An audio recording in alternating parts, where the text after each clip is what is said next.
Olá, ouvintes e leitores, sejam bem-vindos ao Diário de Leitura, o programa do Ictus Podcast, onde a gente comenta capítulo a capítulo a leitura de livros maravilhosos. Todos os áudios apresentados aqui no Diário de Leitura foram originalmente postados no nosso canal de leitura coletiva lá no Telegram. Por lá a gente segue um cronograma de leitura para que todo mundo do canal leia com a gente e converse diariamente sobre os trechos lidos. Agora, se você não conhece o canal, perdeu a leitura de algum livro que queria ter lido com a gente, ou até começou, mas acabou se atrasando, é justamente para isso que existe o programa Diário de Leitura. Se você quiser acompanhar a leitura que a gente está fazendo agora, inscreva-se no canal de leitura coletiva do Clube Ictus no Telegram. Basta você acessar o link t.me/Clube Ictus. É claro que você tem que ter o aplicativo Telegram instalado também. A participação é gratuita, pode ficar tranquilo. Sem mais delongas, fique agora com os comentários de mais um trecho do livro O Evangelho Maltrapilho, de Brennan Manning.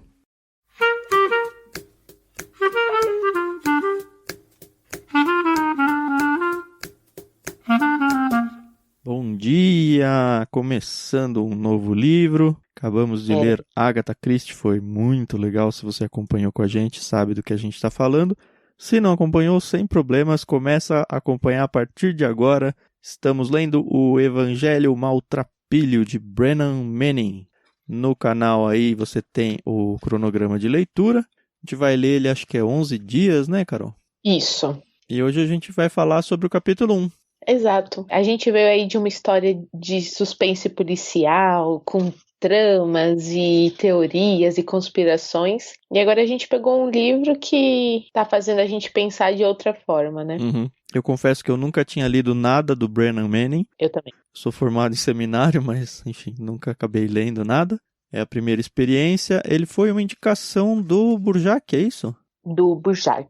Ele foi peixe grande lá no Clube Ictus, indicou esse livro como um dos livros que marcou a vida dele e já dava para ver por que marcou a vida dele, né?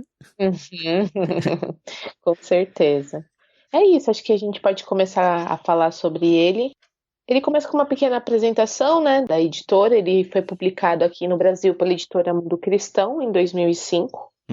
E aí as primeiras páginas são exatamente falando sobre isso. É uma apresentação do Osmar Ludovico da Silva. E achei bem interessante. Eu sei que a Adri, por exemplo, do Irmãos.com, ela já falou que muitas vezes alguns prefácios e apresentações estragam a experiência. Então eu também sou meio reticente para ler, mas eu sei que é importante você ler.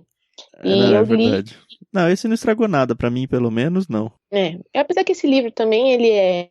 não tem muito como estragar, né? Porque não é uma trama, né? É um livro de, sei lá, de pensamentos, de ensaio, vai. Verdade. Depois ele vem com um agradecimento, né, do autor a pessoas que o ajudaram ou o influenciaram. E aí ele começa na página 13 com uma palavrinha antes de começar. Para quem já ouviu o nosso prefácio, o Tan já leu essa introdução, mas eu acho que vale muito a pena a gente repetir, porque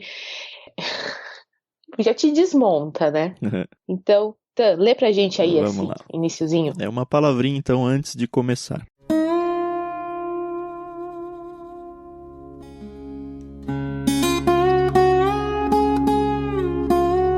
O Evangelho Maltrapilho foi escrito com um público leitor específico em mente. Este livro não é para os superespirituais, não é para os cristãos musculosos que têm John Wayne como herói e não a Jesus.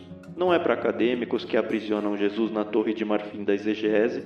Não é para gente barulhenta e bonachona que manipula o cristianismo a ponto de torná-lo um simples apelo ao emocionalismo. Não é para os místicos e capuz que querem mágica na sua religião.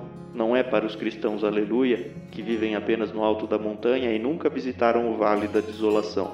Não é para os destemidos que nunca derramaram lágrimas. Não é para os zelotes ardentes que se gabam com o jovem rico dos evangelhos. Guardo todos estes mandamentos desde a minha juventude.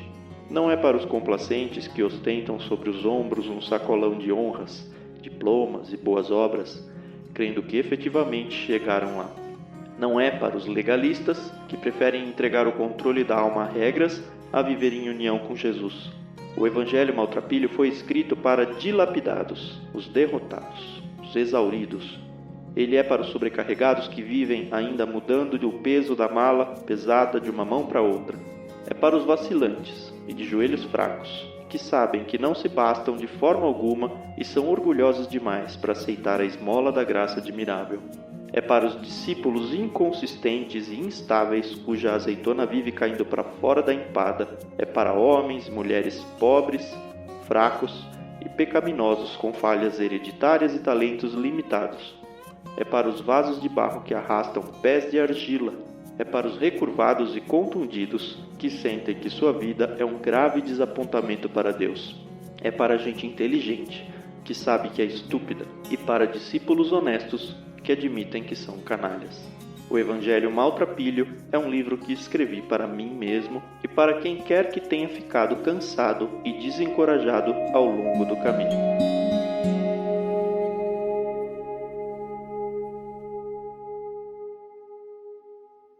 Texto do próprio autor Brennan Manning.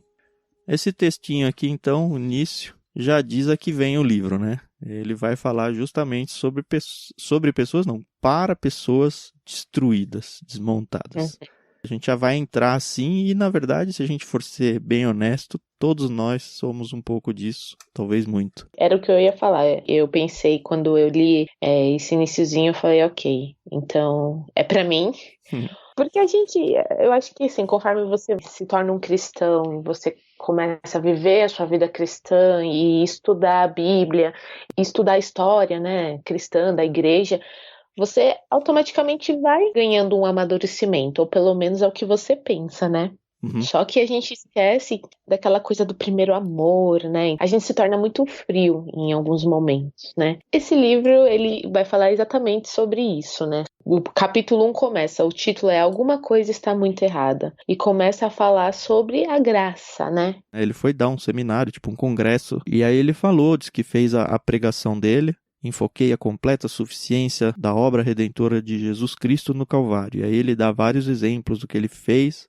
E aí, meio que os líderes do evento lá ficaram meio bravos com ele. Quem é aquele cabeça oca? Ele não disse nada do que temos para fazer para ganhar a salvação. No entanto, ele tinha justamente falado disso, né? Só que olhando para Cristo como aquele que dá a salvação de graça. Por isso, graça. Não aquela conquista da salvação que, na real, a gente pode até dizer que não faz. Mas, na verdade, a gente busca isso meio que com a nossa força. Eu sou o tipo de pessoa que, conforme vai lendo, gosto de fazer algumas anotações num caderninho. Mas tem livros que eu acho que vale a pena você escrever nele. E esse é um desses livros em que eu peguei o meu marcador de textos e risquei ele, caneta e lápis. Tem alguns livros que eu tenho muita dó de fazer isso, mas esse com certeza não é um deles. Eu já perdi minha dó de fazer isso há muito tempo. Qualquer livro que seja, se é meu, ele tá todo riscado se eu já comecei a ler. Então, acho legal isso. Na página 16 eu já fiz várias marcações, mas uma das marcações que eu fiz, eu acho que vale a pena eu falar, no finalzinho seria o primeiro parágrafo inteiro. Fala, né, que um número grande demais de cristãos vive na casa do temor e não na casa do amor. E aí eu falei, ok, eu sei que ele vai desenvolver isso mais pra frente, porque a gente é ensinado, né, a temer a Deus, né? Mas, na verdade, o temor não é ter medo, né? É você respeitar a ponto de acatar a ordem, a situação, né? E aí ele vem e começa a falar, ele dá vários exemplos do que a palavra graça, ela significa na nossa sociedade hoje em dia, né? É muito engraçado, né? Porque ele começa, nessa vida nada é de graça. É legal que vários cristãos usam essas frases e a gente usa sem pensar no significado, né? Mas se a gente for colocar a graça de Deus aqui da nossa salvação, nenhuma delas faz sentido. Pois é. E aí a última marcação que eu fiz nessa página, e eu achei um absurdo, mas possivelmente se eu não falei, eu já pensei, eu já vivi isso, é aquela parte em que a editora dele, ela fala que uma vez ouviu um pastor falando que Deus ama os bons meninos. Cara, isso é totalmente errado, mas quem nunca pensou, falou ou viveu isso, né? Por quê? Porque a gente quer um comportamento, né? Não uma experiência, né? Então a gente quer as crianças bem comportadas na igreja, por exemplo. Eu tenho que confessar que, assim, a gente está no primeiro capítulo, várias coisas nele, não várias não, algumas coisas nele me incomodaram. De verdade, assim. Algumas eu até fui rever na Bíblia. Foi bom, porque são textos bíblicos que a gente passa e Sim. acha que já manja dele. E é alguma coisa que faz a gente repensar. Pro bem ou pro mal, no sentido de que não, eu preciso realmente me corrigir nisso. Ou não, ele me provocou, mas eu continuo fortalecido naquilo que eu acreditava. Eu acho que esse livro vai fazer isso várias vezes com a gente. Eu entendo muito bem o que o Brennan Manning fez nesse primeiro capítulo, mas é aquele movimento na minha cabeça, tá? Por favor, não me julguem ainda, estamos no começo do livro e eu sei que eu preciso ter o meu coração quebrado em algumas áreas. Mas pra mim é aquele movimento pendular, onde se a gente tá errado de um lado do pêndulo, vem alguém e empurra o pêndulo pro outro extremo. E, na verdade, é o centro que tá o equilíbrio. E ele jogou pro outro extremo. Mas quando a gente for passando, eu vou mencionando as coisas. Por exemplo, esse do menino bom, eu entendo o que ele tá querendo dizer. Mas corremos um forte risco de falar, então, liberou geral, Jesus me aceita do jeito que eu sou, entendeu? Entendi. Eu tenho um pouco de receio com esse tipo de... assim, o texto em si, ele não fala algo errado. Mas dependendo de como tá o coração de quem tá lendo, ele dá um argumento pra pessoa continuar seguindo do jeito que ela tá seguindo a vida, entendeu? Esse é o meu medo. Bom, vejamos, né? Lá no próprio capítulo 1, a gente tem uma fala dele que me incomodou, mas eu ia falar isso mais pra frente, mas beleza, vamos lá. Então ele começa a falar sobre o que vem a ser a graça, né? E se somos ou não merecedores dela, e não somos, né? Mas... Deus é tão bom que ele fala, não, eu quero perdoar vocês, meus filhos. Uma coisa besta aqui, ele fala na 17. Transpiramos debaixo de diversos exercícios espirituais, como se eles fossem concebidos para produzir um mister universo cristão. Eu até pus do ladinho aqui jejum. E acredito que tenha tantas outras. Eu entendo isso, porque tem muita gente que faz isso no automático, que faz isso para conquistar algum direito diante de Deus. Isso está totalmente errado de verdade. O que não quer dizer que a gente não deva desenvolver exercícios espirituais, entendeu? Como forma de você se tornar uma pessoa mais próxima de Deus, de você se relacionar melhor com Deus. Ele até aqui fala, ele fala que muitas pessoas veem Deus como só um telespectador da nossa vida, né? Um velho sábiozinho que tá ali pra gente consultar quando a gente precisa, né? Ele começa a falar sobre essa questão da gente tentar levar a nossa vida... E eu entendo aqui espiritual, né, nossa vida espiritual, de uma forma muito independente de Deus, né? E aí ele fala que quando isso acontece, a gente vai perceber a nossa insuficiência, né? E eu acho engraçado porque quantas vezes a gente já ouviu que eu não preciso ir pra igreja porque eu tô lendo a minha Bíblia em casa, né? A gente tem que tomar cuidado, né? Ele ainda fala que a nossa segurança ela é esmagada e os nossos cadarços, que a gente pensa poder andar sozinhos, eles são cortados, né? Aí ele começa, uma vez que o fervor, aquela coisa de sou cristão, aceitei a Cristo, esse fervor passa, a fraqueza e a infidelidade elas aparecem, né? E a gente descobre a nossa incapacidade de acrescentar uma polegada que seja a nossa estatura espiritual. E quantas vezes a gente vê aquelas pessoas que se converteram e agora eu tenho que levar todo mundo aos céus, e aí de repente desanima. A realidade da vida vai caindo, né? A semente caiu no meio dos espinhos lá, no solo não muito profundo. E aí ele continua, essa frase foi justamente a que eu anotei, né? Começa então um longo inverno de descontentamento que eventualmente floresce em depressão, pessimismo e um desespero sutil. Mas isso porque a pessoa começou, assim, o fervor inicial dela não tá errado, mas é porque ela começou achando que ela era o super-homem, não que Deus é o super-homem. É que é a questão. E aí, quando ela falha, porque ela vai falhar, ela é um ser humano, ela se sente miserável porque ela falhou. Mas não, nós vamos falhar. Com certeza. Mais pra frente ele fala, né, que o fato de você se converter não quer dizer que agora você passou a ser uma pessoa perfeita, né? Muito pelo contrário, né? É quando a gente se converte que a gente percebe que nós não somos nada sem Deus, né? Sem o sacrifício de Cristo, né? Então, eu achei muito interessante esse parágrafo, né? Aí ele faz aqui dá um pequeno exemplo sobre um encanador. E assim, não entendi muito essa metáfora que ele usou, essa linguagem figurada aqui. No finalzinho, nossa abordagem de vida cristã é tão absurda quanto o jovem que, depois de receber sua licença de encanador, foi levado para ver as cataratas do Niágara. Ele estudou-as por um minuto e depois disse, acho que tenho como consertar isso. Ele enxerga que ele tem um superpoder de resolver tudo, é isso. Não é. Eu acredito que o Brennan pensou aqui na pessoa que realmente se converte e tá naquele afã desesperador, no bom sentido, né? O primeiro amor, né? Uhum. E aí depois ela perde isso porque passa. É tipo você se apaixonar por uma pessoa, depois de um tempo É, você perde a paixão. Ela acaba, é. porque ela é um negócio momentâneo mesmo. O que não quer dizer que você não gosta, que você não ame, nada disso. Ah, é. Provavelmente se você é casado, você não é mais apaixonado naquele sentido de paixão avassaladora pelo seu cônjuge. Isso se tornou Uhum. algo muito mais forte, muito mais duradouro, mas Uhum. menos intenso. Verdade. Não é uma coisa ruim, só. Não, não, é só uma situação. Quem que falou? Acho que foi o Zé Bruno que mencionou exatamente esse exemplo com a esposa dele. Hoje eu não sinto arrepios em pegar na mão da minha esposa mais, não sinto. Mas Aham, o que eu verdade. tenho com ela hoje é muito maior do que eu tenho com uma pessoa. Não ele, né? Mas o que ele Aham. tem, que uma pessoa teria conhecendo alguém hoje, estando naquele momento em que você pensa na pessoa o dia inteiro e só pensa nela. Ai, gente, é verdade.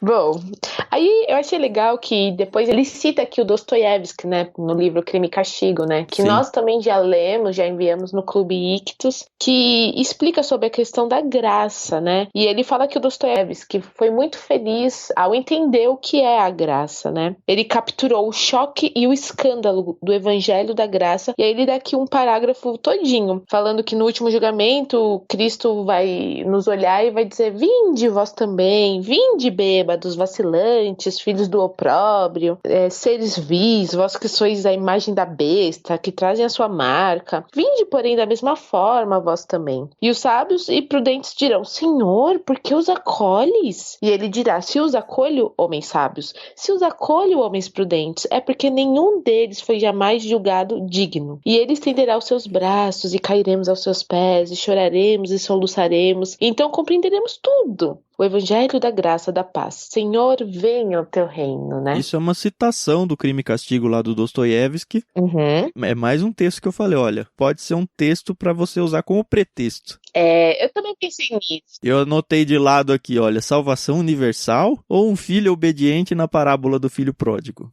Que é aquele filho que ficou reclamando que o pai perdoou o filho pródigo. É Uhum. óbvio que é a segunda opção. Mas Sim. cuidado de você falar, não, vou seguir minha vida aqui, eu vou ser um bêbado, eu vou ser um vacilante, eu não tô nem aí porque Cristo vai me aceitar no final. Não é por aí se você tá indo por esse caminho, tá bom? É verdade, gente. A gente tem que colocar uma lentezinha aqui e entender que o Brennan, ele escreveu esse livro para pessoas que já passaram pela experiência da salvação, né? Não adianta eu pegar esse livro e entregar na mão de uma pessoa que nunca tomou uma decisão, né? Essa pessoa vai... Nem sei se vai entender direito o que tá escrito aqui, né? Sim, eu tô sendo chato aqui porque uma coisa é eu ler pra mim que a gente já tem a nossa cosmovisão cristã. Mas como a gente tá gravando esses áudios, eu não sei onde ele vai cair. Então a gente tem que tomar um cuidado danado pra não falar uma coisa Verdade. que não tá sendo dita. Tá, verdade. Tá bom, beleza. Então vamos nos atentar a isso.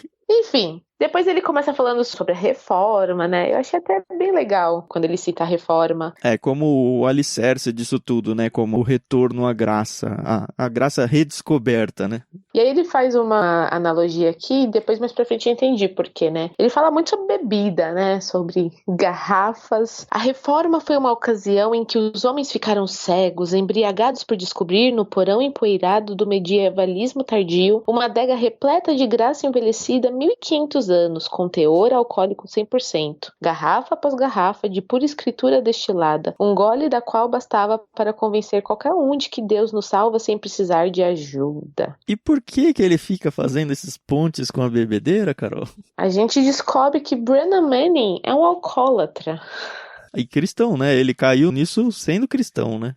Então, quando eu peguei esse livro, o meu cunhado falou assim: você sabe que ele é um beberrão, né? Aí eu pensei, né? Ok, ele devia ser um alcoólatra, se converteu e usou isso como, olha, uma transformação na minha vida, como a gente vê, né? Mas foi justamente Pelo o jeito é a contrário. luta diária dele, né? E aí até mais pra frente ele fala um pouco sobre isso, né? Que ele caiu nessa porque ele se achou muito autossuficiente e aí ele se viu tentado e vencido pela sua tentação, E né? é uma das coisas que quem realmente não vive a graça tende a fazer, né? Tudo pela minha força, eu sou super forte e eu consigo. É bem o que você falou, né? As pessoas elas pegam o texto e usam como pretexto, né? Tem muito aquele versículo: todas as coisas me são lícitas, mas nem todas as coisas me convêm. E as pessoas usam isso como, ok, eu vou viver a vida que eu quero, do jeito que eu quero, porque afinal de contas eu já sou sal, né? É muito mais além do que isso, né, pessoal? Sim. E aí ele usa muito sabiamente o texto lá em Mateus 9, onde Jesus é confrontado porque ele está comendo com pecadores e publicanos e tal. E aí a resposta dele é: os que têm saúde não precisam de médico, mas sim os doentes. Eu vim para chamar os pecadores e não os bons. E é nesse sentido que ele desenvolveu o capítulo até aqui, quando ele falou: não venham vocês miseráveis e beberrões, inclusive o bêbado lá na lista dele, né, logo no começo. Mas é nesse sentido, Jesus está chamando não as pessoas importantes, não é que ele não chame, mas ele não está preocupado em chamar os ricos, em chamar os importantes, como nós humanos fazemos quando, sei lá, vamos escolher alguém para visitar nossa casa, ou quando você escolhe uma pessoa para jogar no seu time de futebol, você escolhe o melhor. Deus não escolhe os melhores pelas qualificações pessoais dela. Deus escolhe as pessoas que ele quer e que aos olhos humanos não faz sentido nenhum essa escolha. Essa que é a questão. E ele inclusive fala que o reino, ele não é um condomínio, né? Um condomínio fechado, com regras snobs para pessoa importante, né? Ainda fala, é mais um elenco mais numeroso de pessoas, mais rústico e menos exigente. A gente, às vezes, faz uma ideia de como um cristão perfeito deve ser, né? Porque a gente aprende sobre o fruto do Espírito, por exemplo, né? Que a gente tem que ter domínio próprio, que a gente tem que dar frutos, falar de Cristo. Mas a gente também tem que lembrar que somos falhos, pecadores, só que entendedores de que a graça ela é redentora, né? Aí ele joga o texto para uma parte que eu achei fantástica. Ele faz toda a aplicação para a igreja local. Ele começa com a frase: a igreja não é um museu para santos, mas é um hospital para pecadores. E aí a gente tem a vivência de estar na igreja desde criança, né? E tem aquela coisa de, não, eu vou me arrumar, eu vou me perfumar, eu vou com a roupa mais bonita que eu tenho, e lá eu vou ser uma pessoa que eu não sou na vida real. Tanto em estereótipo quanto em comportamento. O que é uma falha miserável nossa, se a gente for pensar, né? E ele joga isso muito bem na nossa cara, é muito legal. É muito engraçado que esses dias eu tava assistindo essas lives que passa aí nas redes sociais, e aí uma pessoa falou assim: eu tô com tanta saudade de colocar uma roupa, de ir pra igreja. E eu fiquei pensando, caramba, porque a roupa que você tá em casa não serviria pra você ir pra igreja? Não, tudo bem que a pessoa tava de pijama, tá bom? Mas o que eu quero dizer é que a gente é ensinado que, olha, esse vestido, ou esse terno, ou essa camisa... É o melhor para Deus, aquela desculpa isso. assim, né? Aí ele fala: quando eu vou à igreja, posso deixar meu chapéu branco em casa e admitir que falhei. Deus não apenas me ama como eu sou, mas também me conhece como sou. Por causa disso, não preciso aplicar maquiagem espiritual para fazer-me aceitável diante dele. Posso reconhecer a posse da minha miséria, impotência e carência. Esse é o coração genuíno de alguém que deveria estar indo à igreja. A questão é como os irmãos enxergariam isso, e é aí que me pega. Então... Tem tudo isso, né? É complicado demais, né? Nos parágrafos seguintes, ele até faz ele usa bastante isso. Ele usa outros autores para contrapor suas ideias ou para completar suas ideias, né? E ele usa o C.S. Lewis no livro... Os Quatro Amores. Um livraço, viu? Foi, eu acho que o primeiro livro que eu li do Lewis. Que livro legal. Não dá pra falar isso do Lewis, né? De outros livros, é sempre isso. Que livro legal. É verdade. Mas aí, depois que ele fala do Lewis, ele usa uma metáfora, não sei se é uma alegoria, que eu achei muito legal, né? Ele fala de um sacerdote que tinha 92 anos e era um homem considerado perfeito, né? Pela comunidade onde ele vivia e fazia parte até do Rotary, né? Que é um clube. Enfim, as pessoas olhavam pra ele e viam a perfeição. De repente, o homem some, 30 dias depois ele volta, e aí perguntam onde ele estava, porque ninguém sabia o que tinha acontecido com ele, e ele falou: eu fui preso. Assim, padre, o senhor foi preso? O senhor não é capaz de ferir uma mosca. E aí, no começo eu não entendi, depois que eu reli eu falei: tá bom, faz muito sentido. Ele falou que comprou um bilhete para ir à cidade, ele estava na plataforma esperando o trem, e aí passou uma jovem muito atraente que estava sendo conduzida por um policial. Ela olhou pro padre, virou pro policial e disse: foi ele, eu tenho certeza que foi ele.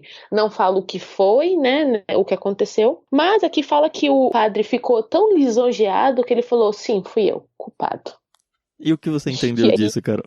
Essa questão, né, de às vezes você é visto como uma pessoa perfeita, uma pessoa que não peca, e tem aquela questão, o próprio livro fala, né, da vaidade, né? Há um toque de vaidade nos mais santos dos homens e mulheres. Não há razão. Eu não preciso ser o melhor, eu preciso que as pessoas achem que eu sou o melhor, né? Isso, e eu falei: caraca, é isso mesmo, né? Quantas vezes você põe uma pessoa ali no pedestal, né? Qualquer pessoa. Você coloca no pedestal, e aí quando essa pessoa ela faz uma coisa humana, Você fala, não, como assim? Mas essa pessoa é perfeita, essa pessoa aí todo não... mundo cancela ele e tal, né? Então, e quem nunca passou por isso? Eu já passei por isso e acho muito desagradável. E aí ele continua falando que viver pela graça significa reconhecer toda a história da minha vida, tanto o lado bom quanto o lado ruim, né? Porque a gente não tem, pelo menos a gente não devia ter duas caras, no sentido de que, olha, pro Tan, eu, Carol, sou perfeita. Óbvio que eu tento sempre mostrar o melhor lado, porque ele não é obrigado também a ser atingido pelo meu lado ruim. Mas ele, obviamente, sabe que nem sempre eu tô bem, que nem sempre eu sou a melhor. Mas ninguém, né, Carol? Então, mas é porque às vezes as pessoas, elas tentam maquiar isso, né? E tentar só Tanto mostrar... para si mesmas, quanto elas ingenuamente olham outros, né? Pensando isso, os seus heróis aí. Então, exato. E aí ele usa até aqui uma fala de Thomas Merton, né? Que um santo não é alguém bom, mas alguém que experimentou a bondade de Deus. E é assim que você tem que se ver, né? Um pouquinho acima dessa citação aí, eu marquei do lado aqui, eu por eu mesmo. Quando sou honesto, admito que sou um amontoado de paradoxos. Cara, essa frase me ganhou.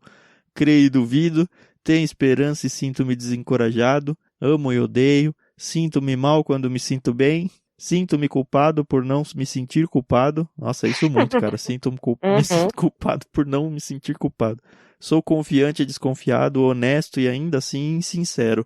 Esse é o ser humano, né? Aí ele termina com Aristóteles dizendo que sou um animal racional. E aí o Brennan fala, eu diria que sou um anjo com incrível potencial para a cerveja. Sigamos. O que mais você acha importante Deixa eu ver a gente aqui, falar? ó. Eu marquei aqui. A graça proclama a assombrosa verdade de que tudo é de presente. Tudo é de presente, ouça bem. Tudo de bom é nosso não por direito, mas meramente pela liberalidade de um Deus gracioso. E se a gente esquece isso, a gente tira Deus da equação. Aí lá embaixo ele vai completar isso aí. Não é recompensa a nossa fidelidade, a nossa disposição generosa, a nossa vida heróica de oração. Falando sobre aí as disciplinas espirituais, né? Sim. Tem gente que usa a disciplina espiritual para se autopromover diante de Deus. Cara, não é isso. Se você tá fazendo isso, tá fazendo errado. Inclusive, em seguida, ele fala sobre o jovem rico, né? Lá em Lucas 18, né? E que às vezes a gente acaba agindo como ele, né? Esse foi o texto que me fez voltar pra Bíblia, tá? Vamos ler o que ele escreveu aqui, depois eu falo o que eu pensei. E aí, assim, obviamente, qualquer um de vocês aí que estão ouvindo pode discordar de mim. Por favor, discordem mesmo. Falem que eu estou errado, porque eu preciso disso, tá bom? Mas vai lá, Carol. Bom, então ele fala aqui, em Lucas 18, um jovem rico vem até Jesus perguntando o que ele deve fazer para herdar a vida eterna. Esse fazer em destaque pelo autor aqui, né? Tipo, eu vou fazer algo para ser salvo. É como se fosse possível comprar, né? Ele quer ser colocado no centro das atenções. E aí faz aquele paralelo. Não é coincidência que Lucas coloca a passagem de Jesus com as crianças nos versículos que imediatamente precedem a história do jovem aristocrata. As crianças contrastam com o homem rico simplesmente porque não há como discutir elas terem sido capazes de merecer o que quer que seja. Entra muito naquela discussão, né? Se uma criança morrer hoje, ela vai para o céu, não vai, como é que é, né? O ponto central de Jesus é o seguinte: não há coisa alguma que qualquer um de nós possa fazer para herdar o reino. Qualquer um de nós, tá? Devemos simplesmente recebê-lo como criancinhas. E criancinhas não fizeram ainda coisa alguma. Então, até sei o que o Tan vai falar, mas eu quero ouvir o que ele vai dizer. O que me preocupou foi o seguinte: eu concordo com a conclusão que o Brennan Manning coloca aqui. Certo? Eu achei muito legal esse destaque, ele fala o que deve fazer para ir dar a vida eterna. Concordo com isso. A questão é que Jesus aqui, apesar da conclusão que o Brennan apresentou aqui estar certa, de fato, a gente tem que receber ele como se fosse uma criança. Eu fui reler esse texto e não foi, para mim, exegeticamente falando, não foi o caminho que Jesus fez. É interessante que Jesus não fala para o jovem rico, olha, não é você que faz, sou eu, ou alguma coisa assim. Ele não corrige essa fala dele, o que eu posso fazer. Qual que é a resposta de Jesus lá para o jovem rico? E primeiro ele fala, olha, você conhece os mandamentos. E aí ele cita alguns dos 10 mandamentos, o decálogo, e a resposta do jovem é, eu já faço tudo isso. É interessante, Jesus responde para ele, se você seguir os mandamentos, você conquistou a vida eterna. Na real, Paulo vai desenvolver isso lá na frente e vai falar que, olha, os mandamentos, as leis, elas foram dadas para mostrar para o homem que é impossível cumpri-las. Ou seja, acredito eu que Jesus estava realmente tentando fazer isso. Olha, cumpra os mandamentos 100%. E a resposta honesta do jovem seria, eu não consigo. Era o caminho que Paulo desenvolveu o seu argumento lá na frente, mas o jovem rico é hipócrita o suficiente para falar para Jesus, não, eu já faço isso. E aí o que Jesus responde em cima? Ele fala, então só falta uma coisa. Vai, vende tudo que você tem e me segue. Na real, o que Jesus estava falando, na minha cabeça, tá? O que Jesus estava falando ali pro jovem é escancarando para ele quem era o senhor dele. E aí o jovem mostra, não, é o dinheiro que é o meu senhor. Eu não tenho coragem de fazer isso. Jesus não está dando uma receita aqui, uma regra para a salvação do tipo, ó, você quer ser salvo hoje aqui, quem está ouvindo aqui, vá, vende suas coisas e segue a Jesus. Não é isso que ele está fazendo. Ele está escancarando para ele a hipocrisia dele. E falando, olha, você quer me seguir? Você tem que me colocar acima de tudo. Você tem que estar disposto a abandonar tudo para me seguir. E aí o jovem rico não estava. E não é o que o Brennan Manning faz aqui. A conclusão dele é, o ponto central de Jesus é o seguinte, não há coisa alguma que qualquer um de nós possa fazer para herdar o reino. Isso aí é verdade, mas não foi isso que Jesus quis ensinar para o jovem rico. Você entendeu? A lição não era, olha, você não pode fazer nada. A lição você tem que me colocar em primeiro lugar. É outra lição. Então, a aplicação do texto do jovem rico, para mim, ele falhou. Mas não acho que ficou claro, né? Ele aplicou errado o texto, concluindo uma coisa que é verdade, mas não foi isso que esse texto não estava falando sobre isso. É isso. É chatice minha, galera. Só isso. Não, mas é bom a gente ver, né? Ainda mais os nossos leitores podem ter a mesma visão que você teve e é importante a gente estar aberto a todas as interpretações, né? Sim. Ou pelo menos o que o pessoal perceber. Mas tá bom. eu entendi o que você falou. É assim, o que ele concluiu tá certo. Eu concordo. Ele só não usou o texto certo pra dizer o que ele queria dizer. É isso. Certo, beleza. Bom, tá bom. Continuemos. Aí na página seguinte, na página 27, ele vem para uma definição de fé que eu acho muito, muito importante. Ele faz a distinção entre uma pessoa dizer que crê em Deus, não quer dizer que ela creia na existência de Deus. Mais corretamente, a fé dizia respeito ao relacionamento da pessoa com Deus. E ele está fazendo aqui uma ponte para como as pessoas interpretavam isso no passado, quando você perguntava para ela se ela cria em Deus. Hoje as pessoas entendem esse crer como, ele existe ou não, mas não é isso. E a nossa fé ela tem que ser alicerçada na segunda premissa. Quando a gente diz que crê em Deus, é que, olha, eu estou falando sobre o meu relacionamento com Deus, não sobre o fato de que, eu sei que ele existe e ele é Deus. Porque essa parte não salva ninguém. Por que ele está falando isso? Porque a salvação, ela é pela graça através da fé. Agora, se você entende a fé errado, você vai cair no erro de dizer, eu acredito em Deus, acredito aí, entre parênteses, que ele existe, então eu estou salvo. Não, não está. Você precisa do seu relacionamento com Deus. Você precisa crer no sentido de, cara, ele é Deus e por causa disso eu caio de joelhos diante deles. Isso, exatamente. É a questão da confiança, né? A fé, ela acaba se tornando para algumas pessoas uma coisa muito abstrata, eu acredito. Eu tenho fé.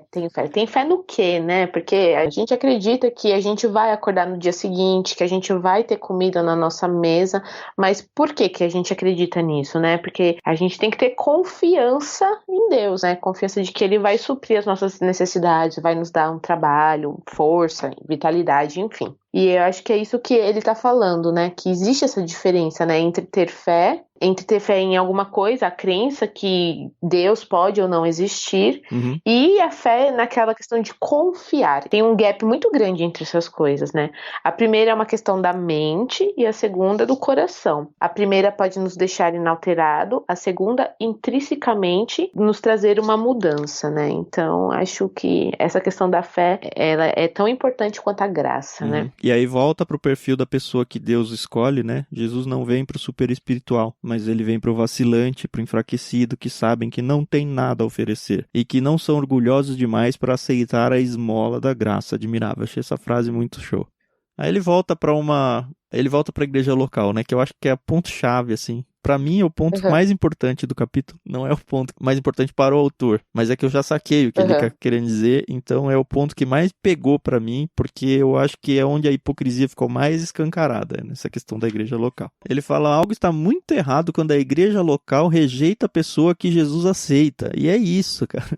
É aqui, acho que ele dá aquele exemplo do cara que reclama que, vocês me deixaram pra fora, e aí encontra Jesus do lado de fora e fala, não fica assim não, porque eles também me puseram pra fora. Gente, Nossa, eu fiquei chocada com esse exemplo, cara. É bem isso mesmo, nessa parte, é na página seguinte, na página 30. Aham. Mas assim, ele abre a hipocrisia da igreja, né? Ele fala, quando se proíbe um divorciado de participar da ceia, quando o batismo é negado ao filho de uma prostituta. Então, são situações em que, assim, uma coisa é a disciplina eclesiástica, onde um membro da igreja cai num pecado, é um pecado deliberado, assim, a pessoa realmente está pecando e ela fala, não, eu vou continuar pecando. E aí tem toda a questão da disciplina eclesiástica que é bíblica, ela deve ser exercitada. Outra coisa é quando uma pessoa que cai até dentro disso, ela genuinamente se arrepende e quer voltar, parece que a igreja não quer ela de volta. É aí que tá a coisa, entendeu? Eu sempre falei que pra gente se tornar um fariseu é muito fácil, né? Bater no peito falando, eu sou bom, eu dou o dízimo, eu participo das programações, enfim, eu tô ativo na igreja, mas quando você tá ali só com o seu corpo, né, seu coração não está naquele local, ou tá ali de uma forma muito, eu tenho que cumprir tabelinha mesmo, né, senão eu não vou ser um bom cristão, Então. longe disso. E ele dá o exemplo de Pedro muito legal, no final da página 30, ele fala... Uma vez que aceito Jesus Cristo como meu Senhor e Salvador, segue-se um futuro inevitável e livre de pecado. Isso é uma noção errada, tá? O discípulo será uma história imaculada de sucesso. A vida será uma espiral nunca interrompida de ascensão rumo à santidade. Aí ele fala, diga isso ao pobre Pedro, que depois de professar por 3 vezes seu amor por Jesus na praia, e aqui ele já tinha caído uma vez, né? Porque ele tinha negado 3 vezes Jesus, um pouquinho antes da crucificação. Depois, no meu entendimento, Jesus pergunta para ele 3 vezes seguidas, você me ama, Pedro? Apacenta as minhas ovelhas. E ele pergunta 3 vezes, na minha cabeça, muito para jogar na cara de Pedro, que fala, olha, você me negou 3 vezes, eu fiz você declarar o seu amor por mim 3 vezes também. Mas mesmo assim, depois desse fato aí, depois ainda de receber a plenitude do Espírito indo lá no Pentecostes, Pedro ainda tinha inveja do sucesso apostólico de Paulo. E isso só mostra uma coisa, Pedro era homem, era um humano. É por aí a coisa. Então a gente vai cair, a gente vai ter momentos de super abundância do Espírito aí, onde nós nos sentiremos realmente super espirituais, e isso é bom, isso é plenitude do Espírito, feito na medida certa, né? Verdade. Mas vai ter momentos de desgraça. E esses momentos que vão fazer diferença, né, na nossa vida. Aí ele termina dando vários exemplos de pessoas à margem da sociedade, por assim dizer. Ele, inclusive, né? Aí ele começa, Brennan, como é possível você ter se tornado um alcoólatra depois de ter sido salvo? E ele responde, é possível porque eu me senti deprimido e amargurado pela solidão e pelo fracasso, porque me senti desencorajado, incerto, esmagado pela culpa e tirei os meus olhos de Jesus. Porque meu encontro com Cristo...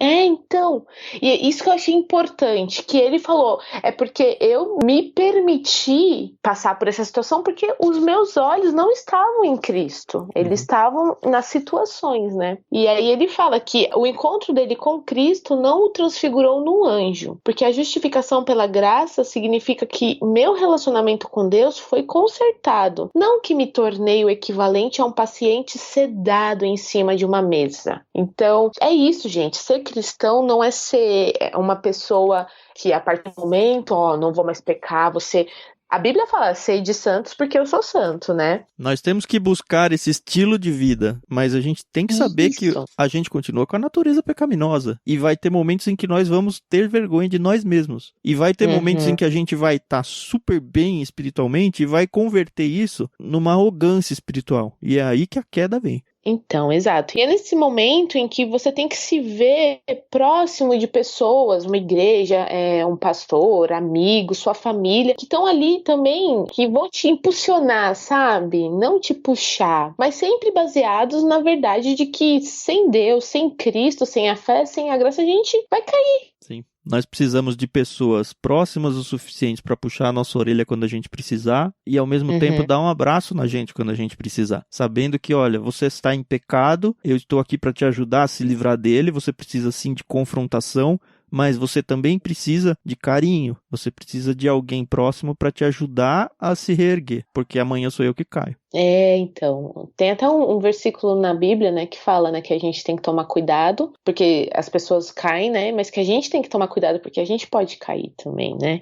Ninguém tá livre, ninguém tá isento de pecar, muito pelo contrário. Eu acredito que quando você olha pro seu irmão que tá em pecado e você fala, nossa, eu nunca vou fazer isso, você já tá pecando também. Quem está de pé, cuidado para que não caia, né? É isso. Então, eu acho que a gente tem que tomar muito cuidado e viver um cristianismo, uma fé cristã de forma autêntica, né? E voltando para o objetivo do livro, lembra? A gente está falando sobre o Evangelho Maltrapilho, que fala com pessoas machucadas. Um leitor aqui ideal, vamos pensar assim, no sentido de que o leitor que o autor pretendia atingir não é aquele que está bem espiritualmente, é aquele que está mal espiritualmente, que precisa de uma corda ou de uma mão para ajudar a levantar. Então, quem está ouvindo isso e está no fundo do poço, óbvio que a gente falou algumas coisas aqui que podem até te machucar, mas entenda, o autor está querendo dizer, olha, você não está abandonado. Mesmo que a sua igreja seja a igreja do exemplo aqui, que é uma igreja errada, existe ainda saída para você. Você tem que se tirar do centro e colocando Jesus no centro, você vai entender que você não merece mesmo. Você está sentindo que você não merece. E por causa disso você está falando, não, eu não mereço, então eu não vou. A questão é que você precisa ser convencido de que não é porque você merece. Quem está bem com Deus não está lá porque ele merece. E já que ele merece e ele está lá e eu não mereço, eu não estarei. Eu posso estar lá também porque não é por mérito. É isso. Eu acho que isso vai começar a ficar mais claro também um pouquinho mais pra frente. Sim. Mas, assim, eu ainda não tenho uma opinião sobre o livro. Acredito que seja um livro bom, né? Afinal de contas, impactou a vida do Guilherme Burjac e eu acredito que também vai impactar as nossas. Ah, com certeza. Eu fiquei pensando depois, eu não posso classificar ele como ruim porque tem uma ou outra coisinha que me incomodou. Porque isso aqui não é escritura, ela não é inerrante, nenhum livro é. Quando a gente vem para esses livros de ensaios teológicos, a gente sempre tem que lembrar, olha, isso aqui é uma pessoa pecadora como eu, que está escrevendo para tentar acrescentar no reino de Deus e não é escritura. Então a gente vai ler com o óculos certo, com óculos críticos e extrair o melhor que tem nela. E esse livro com certeza tem muita coisa boa. A questão que a gente vai fazer de vez em quando aqui é pontual. Eu não concordo com isso, não concordo com aquilo, mas de forma alguma isso desclassifica a obra. Sim, e a gente também quer ouvir você, leitor, falar a sua opinião, porque às vezes você pode fazer a gente mudar. Mas não tem dúvida, eu já falei lá no meio. Vocês vão me conhecendo aos poucos. Eu sou um cara chato, cara. Principalmente para essas coisas, assim, porque eu tento levar as coisas de Deus bem a sério, assim, e me incomoda quando alguém fala alguma bobagem. Eu não tô falando do livro, tá? O autor, para mim, não falou nenhuma grande bobagem aqui, pelo menos por enquanto. Acredito que nem vai acontecer. Mas eu também posso falar grandes bobagens. Provavelmente eu falo. Então, dependo muito da Carol, dependo muito de vocês que estão ouvindo, porque a gente tá aqui justamente para crescer juntos. Isso, exatamente. É isso, pessoal. Amanhã a gente volta com o capítulo 2 e... com áudios menores, Carol. Ficou muito longo. Por favor. Beleza. Beleza, pessoal. Falou, até amanhã, galera.